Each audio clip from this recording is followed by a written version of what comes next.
Faut-il faire encore de l'immobilier fin 2023 et en 2024? Eh bien, c'est le sujet de la vidéo du jour.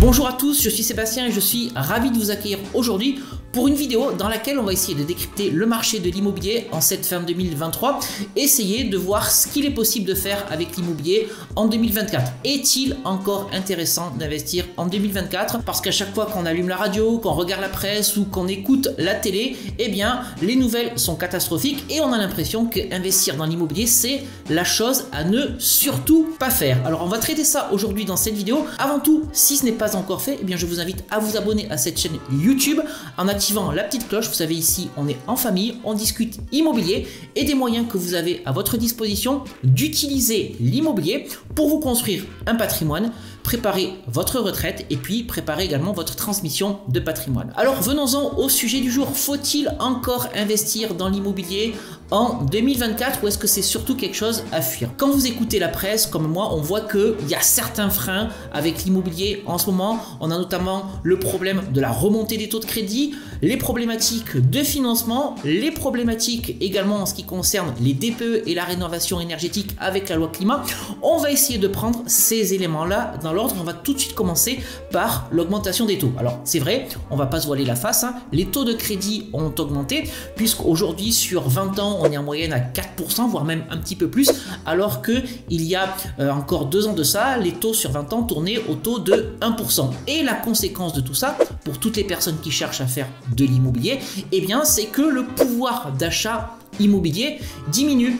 Si votre mensualité cible de crédit était de 500 € par mois sur 20 ans, eh bien avec un taux de 1%, vous pouviez emprunter 110 000 €, mais avec un taux de 4%, vous ne pouvez plus qu'emprunter que 83 000 €. Et la conséquence de tout ça, eh bien c'est que les profils les moins solides, les profils les plus frileux disparaissent et ne souhaitent plus faire d'investissement immobilier.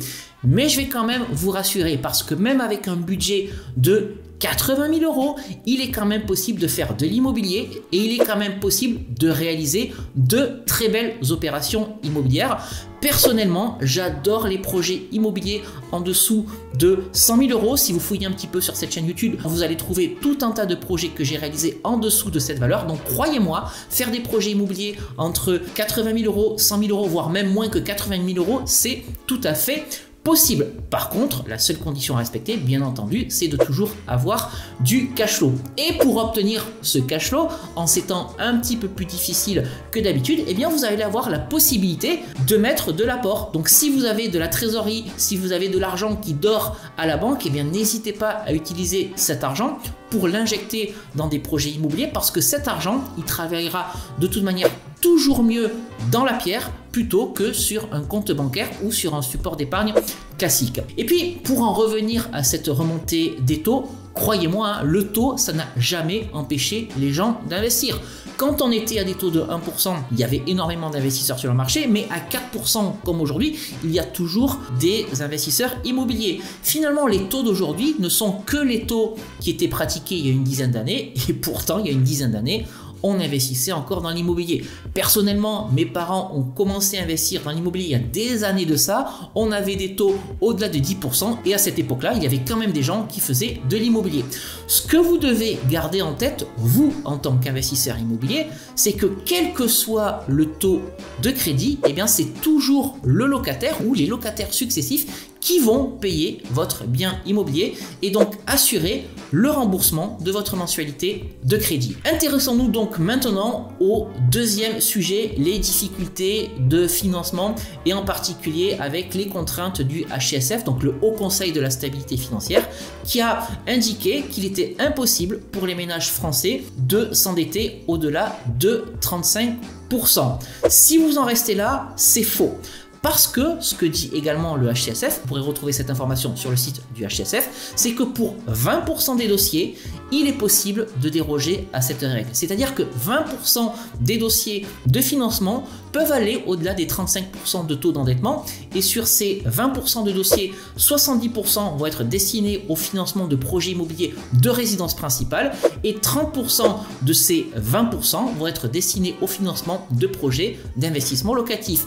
C'est-à-dire que si comme moi vous avez envie de faire de l'investissement locatif, vous avez 30% de 20% de chance, c'est-à-dire 6% de chance de pouvoir déroger à cette règle et d'aller au-delà des 35% de taux d'endettement. Personnellement, je suis endetté bien au-delà de ces 35% et ça ne m'empêche pas de continuer à investir dans l'immobilier. Je trouve toujours un partenaire bancaire qui me suit. Pendant des années, j'ai travaillé avec le Crédit Mutuel qui m'a dit il y a un peu plus d'un an et demi de ça, c'est fini, vous avez trop d'encours, il y a trop d'endettement, on ne vous suit plus. C'est la raison pour laquelle j'ai pris mon courage à deux mains pour financer de nouveaux projets immobiliers. J'ai consulté d'autres banques qui ont refusé de me financer, mais j'ai trouvé un nouveau partenaire bancaire qui m'a passé 3 investissements immobiliers et ma nouvelle résidence principale. Pourquoi?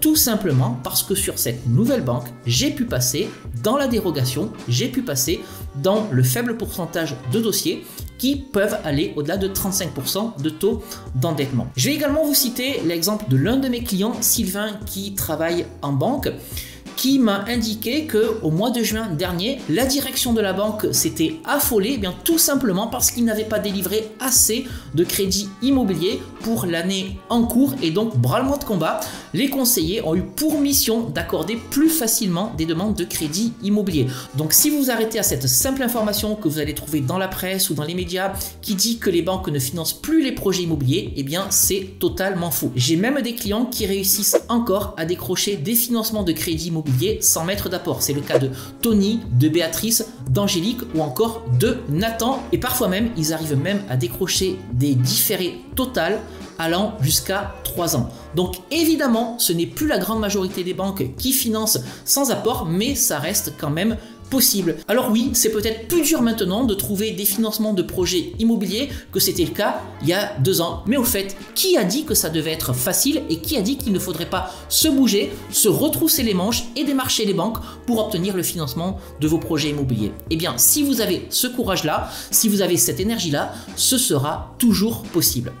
Je vous propose maintenant qu'on en vienne au 3e sujet, la contrainte liée au DPE, c'est-à-dire la contrainte liée au diagnostic de performance énergétique. C'est un sujet très sensible en ce moment en raison de la loi climat qui dit qu'à partir de 2025, les logements notés G ne pourront plus être loués. À partir de 2028, les logements notés F ne pourront plus être loués. Et puis en 2034, ce sera autour des logements notés E qui ne pourront plus être loués.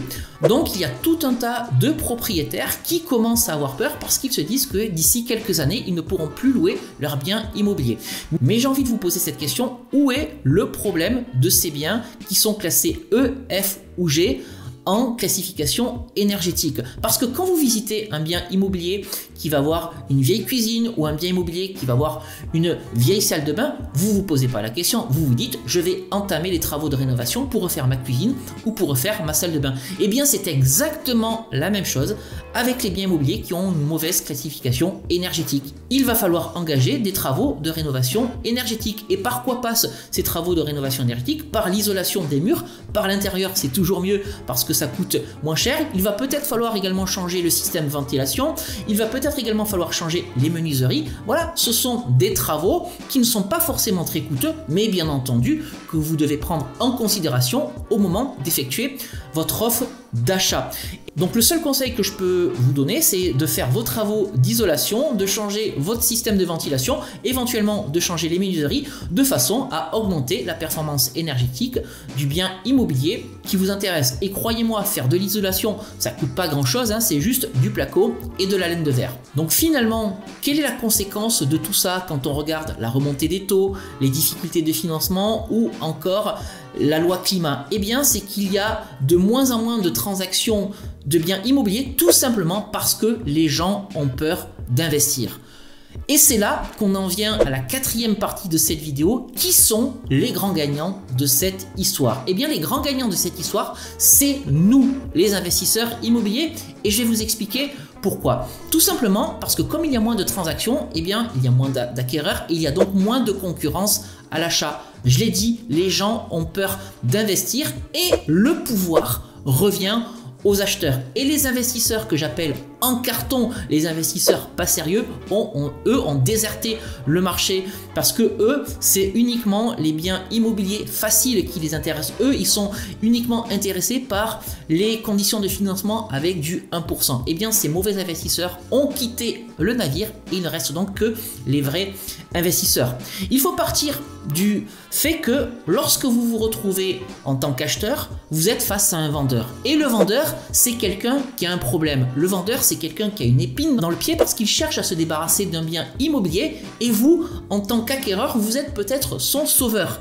Et en plus, si son bien immobilier est pourri, si son bien immobilier est mal isolé, eh bien vous allez arriver comme le Messie. Et c'est là que vous allez pouvoir faire des offres d'achat agressives. Ça, je vous le dis depuis que cette chaîne YouTube existe. Lorsque vous êtes dans une logique d'achat, n'hésitez pas à faire des offres d'achat agressive. Et dans ce contexte qui est un petit peu particulier, votre offre d'achat agressive, eh bien, elle aura peut-être plus de chances de passer aujourd'hui qu'elle n'aurait eu de chance de passer il y a 2 ou 3 ans de ça. Et l'autre conséquence de ce phénomène, eh bien, c'est que les prix de la location s'envolent. Et oui, comme les gens ont peur d'investir dans l'immobilier, ils se réfugient plutôt dans la location et c'est là que vous avez, vous, votre carte à jouer en tant qu'investisseur immobilier. Parce que généralement, tous les beaux appartements, les appartements neufs, les appartements rénovés, les appartements sexy, ils sont tous partis en location courte durée sur Airbnb ou sur Booking. Et croyez-moi, si vous faites une rénovation propre, si vous faites une rénovation intelligente, vous pourrez tirer les prix de la location vers le haut. C'est ce que je constate à mon niveau sur les derniers biens immobiliers que j'ai mis en location. Moralité et peut-être même la conclusion essentielle de cette vidéo, c'est que c'est actuellement le bon moment pour investir pas cher et pour pouvoir louer très cher. Voilà donc ce que je voulais partager aujourd'hui dans cette vidéo. Vous pouvez encore investir en 2024 et j'ai même envie de dire vous devez encore investir dans l'immobilier en 2024. N'hésitez pas à m'indiquer dans les commentaires de cette vidéo si vous êtes d'accord avec moi. Je vous rappelle également que vous avez la possibilité de me suivre sur les réseaux sociaux, sur Instagram, sur Facebook. Je partage avec vous sur ces réseaux les coulisses de tout ce que je fais au quotidien dans ma vie d'entrepreneur et d'investisseur. Si cette vidéo vous a plu, je vous invite évidemment à la liker, à la partager et à vous abonner à la chaîne YouTube. Voilà, on va donc se quitter ici pour aujourd'hui et puis comme d'habitude, on se retrouve très prochainement pour une nouvelle vidéo. Je vous dis à très bientôt. Ciao.